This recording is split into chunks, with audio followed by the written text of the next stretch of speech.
Thank you for joining us on this edition of National Focus. I'm Shaakira Pierre. Coming up, ECCB predicts growth for Dominica's economy and new Indian High Commissioner to a Center of Excellence. Stay with us for details of these and other stories after this. Child abuse is unacceptable. Child abuse is not cultural, it is criminal. And one child abuse is one too many.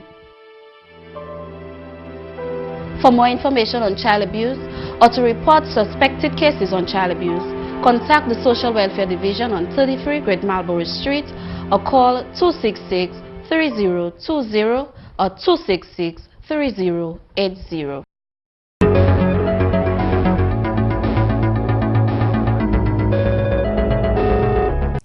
Thanks for staying with us. The Eastern Caribbean Central Bank predicts that Dominica's economy will grow by at least 3.2% in 2017. Governor General of the ECCB, Timothy Antoine, paid his first official visit to Dominica since taking up office on February 1, 2016. As part of the visit, Antoine held a press conference to disclose plans and developments of the ECCB and the Eastern Caribbean Currency Union, ECCU. Antoine noted that the ECCB sets a 5% economic growth target annually for all member states. He said 5% allows the creation of more jobs and a reduction in poverty.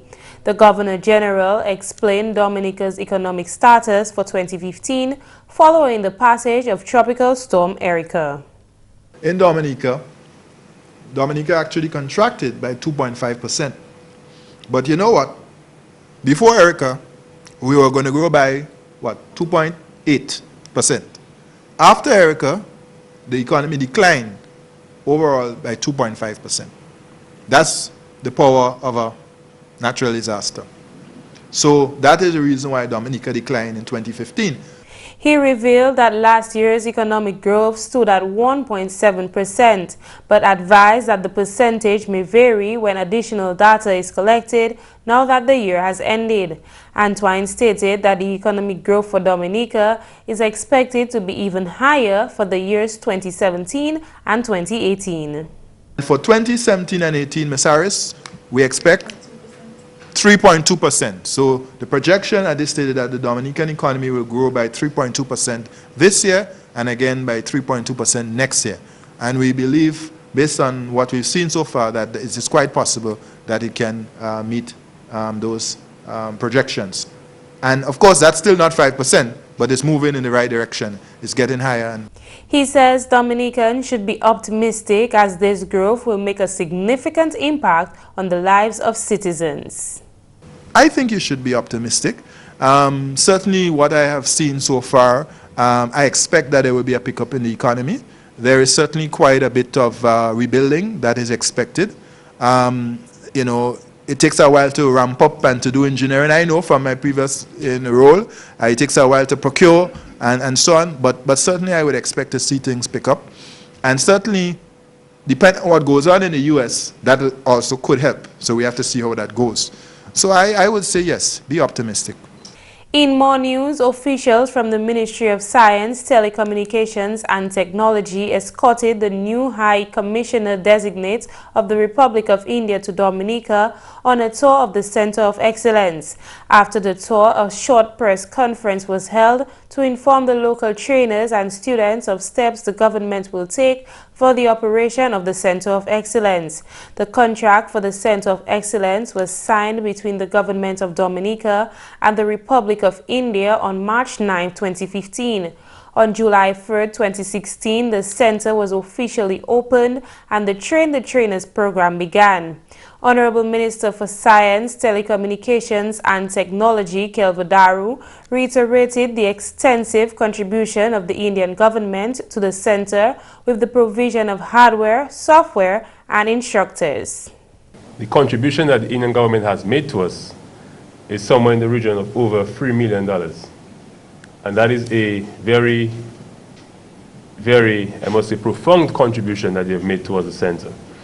I recall, Your Excellency, your predecessor, High Commissioner Gupta, he was very much impressed with what we did here. And In fact, he wanted to ensure that this center was operationalized before he left office. And please give him our regards and tell him that we are very pleased with the contribution that the government has made thus far. The Indian High Commissioner, His Excellency Bishwadip Dey, told Honorable Daru that after a tour of the refurbished center, he is extremely satisfied with the condition and upkeep of the location and the equipment. He stated that the success of the center is dependent on the achievements of the students. The quality of students, their product, how much beneficial the center is to the students, that's what would decide the reputation of the center and the utility of the center. We from India, we are committed to share our experience in whatever field we have and we can share with our good friends in Dominica. ICT is one of the sectors where India has made significant progress. And we do feel that in India, present government, one of the major initiatives is digitization, and we have seen and we have experienced that ICT plays a greater role in bringing in efficient government, which Government of Dominica is trying to do. Honorable Daru hopes the Train the Trainers program will propel the development of the information and communication technology sector. We are hoping that after the initial 2-year period, that we will be able to have a cadre of trainers here in Dominica who will be able to take up the mantle from where the Indians have left, or Indian friends have left off, so that we can take full responsibility for the center.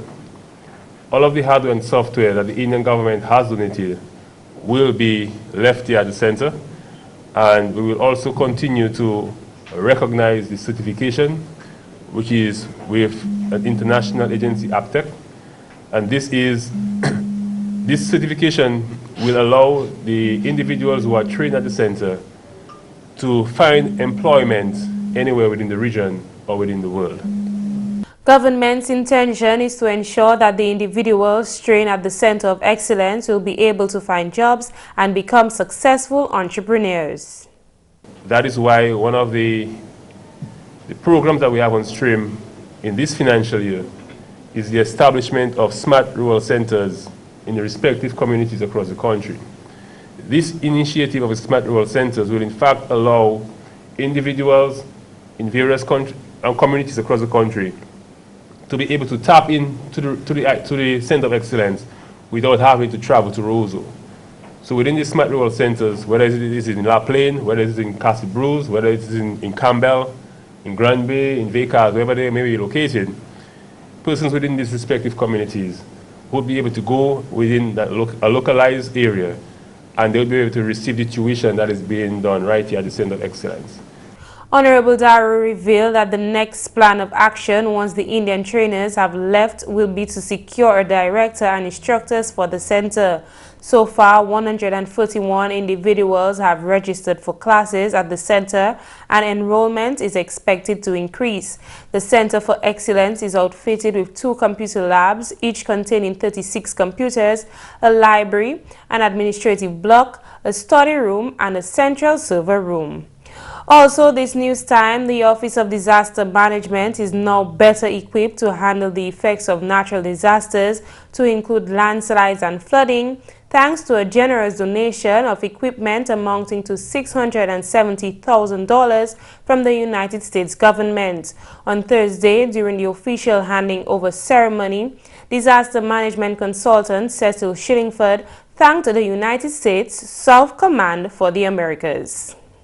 Let me just say, we are very happy to have representatives of Southcom with us. They have been true friends to disaster management in the region and have worked very hard in providing the necessary infrastructure, resources, and training under the Humanitarian Assistance Program, HAP. Southcom also has another product called the MCP, Minimal Cost Project, which is $15,000 for small things in disaster management. And if you can be innovative and convincing, you can get 2 or 3 of them and put them together to do a bigger project than just a $15,000 project. U.S. Ambassador to Barbados, the Eastern Caribbean and Organization of Eastern Caribbean States, Linda Tagliatella, highlighted the relationship between Dominica and the United States. I am truly delighted to be able to participate in the official handover ceremony of the equipment to help the government of Dominica more efficiently assist its employees during a national disaster. Dominica and the United States share a long history of friendship, cooperation, and ties that unite our people, and this donation is a direct reflection of that relationship. The United States Department of Defense, through its regional commanders, is actively engaged throughout the world in providing humanitarian assistance and support. Our military liaison office at the embassy in Bridgetown is responsible for Dominica, and it is particularly active in this regard, providing support ranging from supplies to children's home, medical ship visits, and the construction and equipping of disaster relief warehouses and command centers. Through this program and others, the United States Embassy and the United States Southern Command are also very active in equipping emergency operation centers and warehouses across the Caribbean to enhance the ability of countries in the region to respond to potential natural disasters. She explained what she hopes the donation will accomplish in Dominica.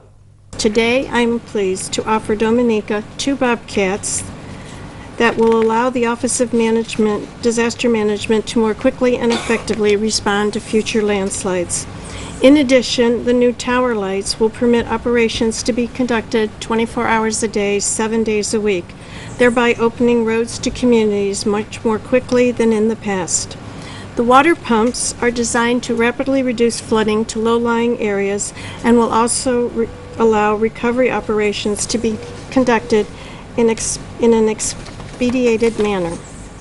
These goods, provided under the United States Southern Command's Humanitarian Assistance Program, are intended to augment the supplies already on hand at the Office of Disaster Management. This assistance is the 5th humanitarian project the United States Southern Command supported in Dominica over the past year, and the 15th project over the past year in the Eastern Caribbean. Tagliatella also described the future plans and says she looks forward to working with Dominica. The United States Southern Command is in the process of designing, funding, and building 2 additional disaster relief warehouses, one in Castle Bruce and the other in the Cotton Hill region near Portsmouth. The United States is pleased to continue our partnership with the Dominica Office of Disaster Management. The U.S. Office of Foreign Disaster Assistance has worked together with the ODM in the past, and we look forward to future collaborations in support of Mr. Schillingford and his colleagues' impressive efforts to mitigate and prepare for potential disasters. For me, today's event makes me proud that we continue our long-standing friendship, not just through the provision of equipment, but more importantly, through the continued partnership specifically developed through this initiative. Our work together benefits both our nations and our shared Caribbean region as we strive together to better the lives of our citizens in the face of numerous environmental changes. Honorable Minister for National Security, Rayburn Blackmore, thanked the United States Sovereign Command for their much appreciated donation to Dominica. On behalf of government and the people of Dominica, I must thank you most sincerely for this generous donation of broadcasts, tower lights, and water pumps, valued approximately $670,000. And that is coming from the American people and the government. And those pieces of equipment will assist us greatly in responding to disaster events. Over the past years, Your Excellency, we have seen an increase in events, especially rain events, which give rise to landslide, flooding, and other secondary hazards that require such equipment to help us in clearing our roads, our drainage, small waterways. So I want to say that I'm very, very happy and I appreciate your effort and your donation, especially in a time of need. The Honorable Minister says the equipment will prove useful, especially to smaller communities. You're watching National Focus, and more when we return. I had a bleeding disorder that I did not know about, and they had to be transfusing me continuously. I got 56 units. Being there at the blood bank, I was like, yo, I'm actually saving someone's life. You never know when you can go. Give blood. I have done it, and believe it or not, it don't hurt. I won't be scared. I'll give. You know you're gonna give blood. I'll make sure she does. Sit down at the blood bank in a comfortable environment for 45 minutes. Helping people. You are stimulating your body to make brand new cells. You get free cookies, you get juice. Glad to know your blood group. Feels good. I felt as a better person. It's a good thing to be alive, and I can thank God that I'm there and I'm enjoying life.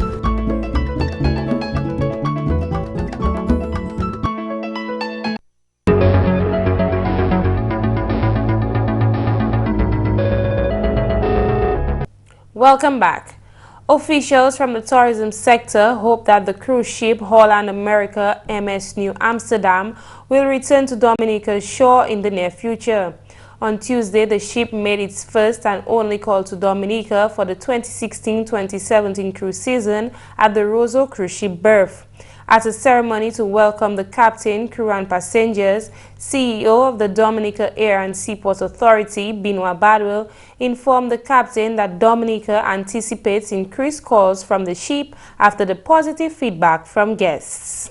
We are doing a number of things to ensure that the experience is good. We do have one or two issues that we're dealing with, especially going into the valley, but we know that there is a lot of work being done by the government to seek to resolve any issues in terms of the road. But I am sure that based on the fact that they get the experience of the Trafalgar Falls and the areas in the valley, that the road may not be too much of an issue, but we want to make sure that at least we take care of that. And I'm told and given every assurance that in the next 3 to 4 weeks that that road will be repaired. A total of 173 cruise calls are projected for the 2016-2017 cruise season, taking over 300,000 passengers to the island shores. Product Promotions Manager Kathleen Coffey-John Jules also gave some insight in the long-standing relationship between the Holland American line and Dominica. We are always happy to meet with the executives in Miami when we go down there, and they are also very pleased at all times to tell us how appreciative they are for our product, what it is in Dominica. Whitchurch Communications Manager Kira Aird expressed the company's satisfaction that Dominica's tourism industry is growing and cruise calls to the island continue to increase. We are very pleased to see the number of passengers that went out on tour. We've had a couple of chit-chats, with the captain and the ShoreX manager to ascertain the best way going forward to make sure everything is even more fluid and more professional than it is. We do know that there have been a few provisioning requests, so we are grateful that the vessel is bringing in something into the economy of Dominica through provisioning, and it's not just based out of international entities. The ship's captain stated how proud he was to bring over 2,000 guests and 800 crew members to Dominica's shores. I'm sure that when we get all the surveys back, I'm sure they will have had a wonderful experience today, and we will certainly share that with you, how they felt and how we can improve and how we can look forward to many more calls. But at least I'm very happy also that Holland America Line has a long reputation of working together with this island, a long reputation that goes very far back. I know that at the beginning of my captain's career, 22 years ago, I was here with the SS Rotterdam, the steamship still bringing it alongside. And you see, in all those years, I have wonderful memories. I'm very happy to be back again. There are 4 more inaugural calls for the 2016-2017 cruise season from 3 different cruise lines. And finally, this news time, a new event geared at promoting soca music will be introduced this carnival. Soca in the City is an initiative of Mirror Entertainment. It is something we felt that was necessary to help to enhance Dominica's carnival product. For many years, we have seen almost the same thing, the usual pageants, the great calypso events, and the booyah shows, other events, although time by time we see new products, new events coming on stream. But with the growing popularity and the fast rising, growing demand for soca music these days, we felt the need to complement what already is available as part of Dominica's carnival celebrations and product. And here we go, Soca in the City will feature an entertainment package with music presented by some of Dominica's best DJs, including DJ Flip the Boss, DJ Matthew, Major Mystic, RS Digital, DJ Sly, DJ Cut from Bucktown, among others. Laradi says this event is not only geared at promoting soca, but complementing Dominica's booyah music. Many people, for some reason, or I would say a few, have an issue with soca music. They ask the question, why soca in a booyah land? But I dare say this, I think it's now is an opportune time to come out from that box, move away from that shell, where we want to divide, Caribbean music is Caribbean music, and soca music, guys like Wadix and I'm sure Val Coffey would know the history in terms of the birth of soca music and what has influenced soca music, which is Dominica's own Kadas music itself. Soca in the City will be held every Thursday from January 12th to February 23rd at the Strip Lale Coco Lubé. Before we leave, here is one announcement. The Ministry of Social Services, Family and Gender Affairs wishes to inform residents of Pierre and Dodan that due to unforeseen circumstances, the Pierre-Dodan Village Council inaugural meeting, which was scheduled for Wednesday, January 18, 2017, will now be held on Monday, January 16, 2017 at 4 p.m. at the Dodan Primary School. All other interested persons should take note. The ministry apologizes for any inconvenience which may be caused and wishes everyone a happy and prosperous new year. Please make an effort to attend and be on time. Coming up next, your tip of the day.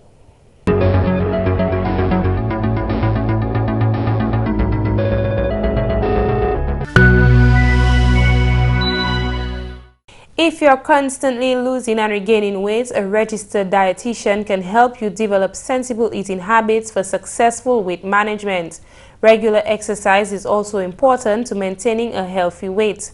The weight that's right for you depends on many factors, including your sex, height, age, and heredity.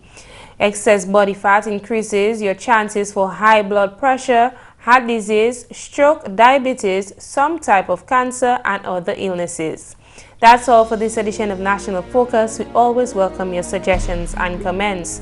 Drop us an email at gis@dominica.gov.dm or visit our website news.gov.dm. Like our Facebook page, facebook.com/GIS News Dominica, and follow our Twitter at GIS Dominica. You can also catch up on past National Focus newscasts on our GIS Dominica YouTube channel. From all of us here on the GIS News production team, I'm Shaakira Pierre. Thanks for watching and join us again next time on National Focus.